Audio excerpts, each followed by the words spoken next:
सबको जय यीशु की चालीसा काल की 4 बातें कार्यक्रम में प्रिय दर्शकों, आप सभी लोगों का हार्दिक स्वागत है। चालीसा काल हम समूह के लिए आध्यात्मिक विकास और उत्थान का समय है, अनुग्रह का समय है। प्रभु के अनुग्रह में बढ़ने के लिए हम सबों को अपनी अपनी प्रयास कोशिश करना होगा और एक माध्यम ये हो सकता है प्रभु के वचन को पढ़ना, प्रभु के वचनों पर मनन चिंतन करना और प्रार्थना में लगे रहना। तो आज के दिन में मैं आप सभी लोगों के साथ विचार लेकर आया हूँ, प्रभु का संदेश लेकर आया हूँ, प्रभु का वचन लेकर आया हूँ। लूकस के द्वारा रचित सुसमाचार अध्याय 22 पद संख्या 40।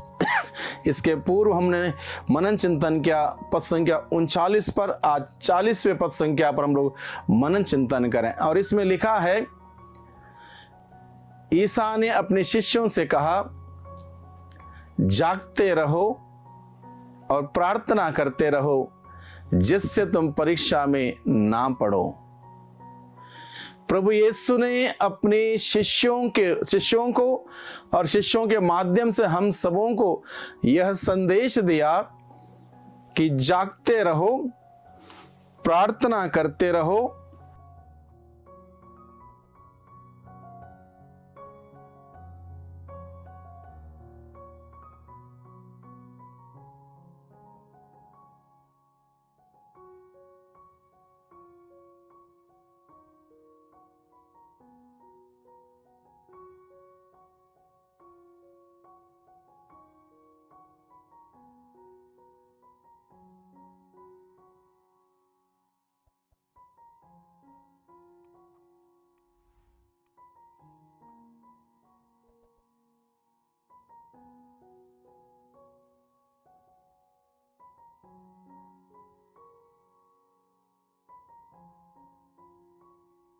हम परीक्षा में पड़ जाएंगे।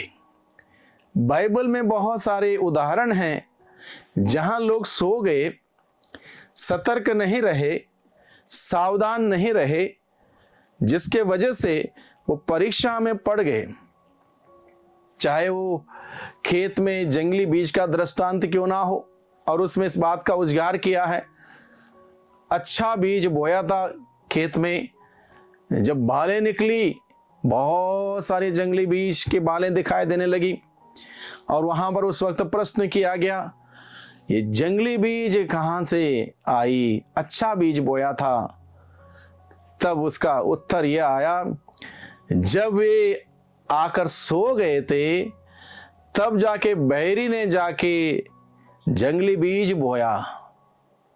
हम लोग पढ़ते हैं प्रभु यीशु के शिष्य प्रभु के साथ जागते नहीं रहे बल्कि सोते रहे। परीक्षा की घड़ी आई, वो प्रभु को छोड़ के भाग गए, प्रलोभनों का सामना नहीं कर पाए, पाप में पड़ गए। इसलिए प्रभु अपने शिष्यों को और शिष्यों के माध्यम से हर एक व्यक्ति को यही कहता है, जागते रहो, सतर्क रहो, सावधान रहो, प्रार्थना करते रहो जिससे तुम प्रलोभन में ना पड़ो।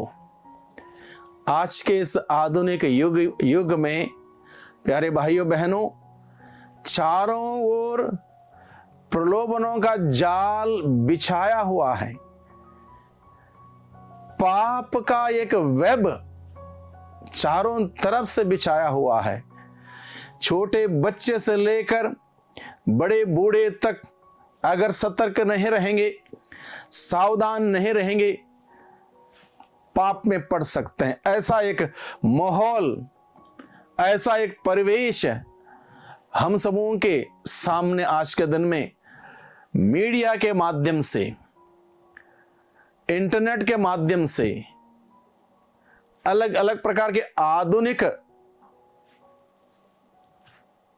जो विकास हुआ है उसके माध्यम से उपलब्ध हैं। अगर इंसान सावधान नहीं रहेगा, सतर्क नहीं रहेगा, जागता नहीं रहेगा तो कहीं पर भी पाप में पड़ सकता है। इसलिए प्रभु का यह संदेश इस 40 के इस अवधि में मैं समझता हूं हम सबों के लिए बहुत ही सटीक है, बहुत ही जरूरी है, बहुत ही आवश्यक है। अगर इस संदेश को हम ग्रहण करेंगे, इस संदेश के अनुरूप अगर हम जीने का प्रयास करेंगे, निश्चित रूप से हम पाप से बच जाएंगे, प्रलोभनों का सामना कर पाएंगे, बुराई से दूर रह पाएंगे। अन्यथा प्रदूषण फैला हुआ है चारों तरफ से पाप का, और ये प्रदूषण किसी के ऊपर भी हावी हो सकता है।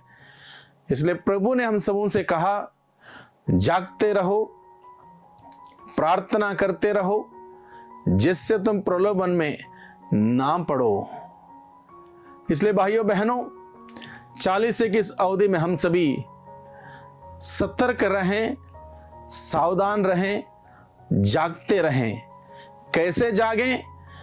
प्रभु के वचन के सहारे, वचन को पढ़ते हुए, प्रभु के वचनों पर मनन चिंतन करते हुए, प्रार्थना करते हुए, प्रार्थना में समय बिताते हुए हम लोग जागते रहें, ताकि प्रलोभन का सामना कर पाएं, उसका शिकार ना बने। इसलिए प्रार्थना के द्वारा हम प्रभु की ताकत, प्रभु की शक्ति, प्रभु की सामर्थ्य हम प्राप्त करें। प्रभु यीशु के सामने भी शैतान प्रलोभनों को लेकर आया। जब 40 दिन 40 रात का उपवास उन्होंने किया, शैतान बहुत आसानी से इस प्रलोभनों को लेकर आया, इस पत्थर से कह दीजिए कि ये रोटी बन जाए। और इस प्रकार से शैतान ने बहुत प्रयास किया प्रभु यीशु का पाप में गिराने के लिए, लेकिन प्रभु सतर्क थे, सावधान थे, जागते रहे, प्रार्थना में लगे रहे। इसलिए शैतान प्रभु यीशु को हरा नहीं पाया, प्रभु यीशु पर हावी नहीं हो पाया, और यीशु ने वचन के सहारे शैतान को हराया।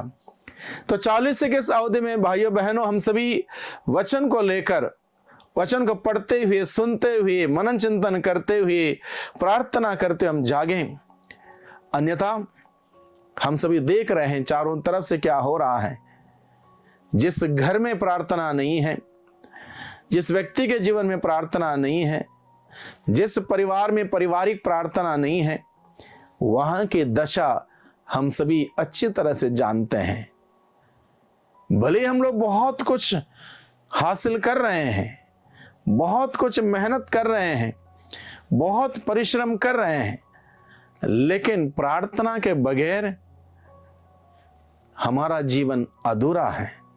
इसलिए प्रभु ने कहा, जागते रहो, प्रार्थना करते रहो। व्यक्तिगत रूप से, पारिवारिक रूप से हम इस 40 की इस अवधि में निर्णय लें कि रोजाना मैं व्यक्तिगत रूप से इतना समय प्रार्थना में बिताऊंगा, या प्रभु के वचन को पढ़ते हुए या मनन चिंतन करते हुए बिताऊंगा। हम तय कर रहे, निर्णय लें। हम निर्णय लें परिवार के स्तर पर। हमारा पूरा परिवार एक साथ बैठेगा, शाम को आधा घंटा, पौना घंटा, 1 घंटा हम प्रार्थना में समय बिताएं। यह अनुग्रह का समय है भाइयों बहनों, हम यूं ही ना जाने दें। इस समय में हम लोग अपनी मेहनत करें, अपनी परिश्रम करें, प्रार्थना करते रहें। घर परिवार में आशीष आएगी, व्यक्तिगत जीवन में आशीष आएगी, कामकाज में, हमारे कामकाज में, मेहनत परिश्रम में प्रभु की बरकत आएगी। इसलिए हम इस 40 की इस अवधि में हम लोग प्रयास करें, कोशिश करें, शुक्रवार के दिन क्रूस का रास्ता विशेष रूप से हम करें, मिस्सा बलिदान में भाग लें, सतर्क रहें, सावधान रहें, सुरक्षित रहें। आइए हम प्रार्थना करें। सर्वशक्तिमान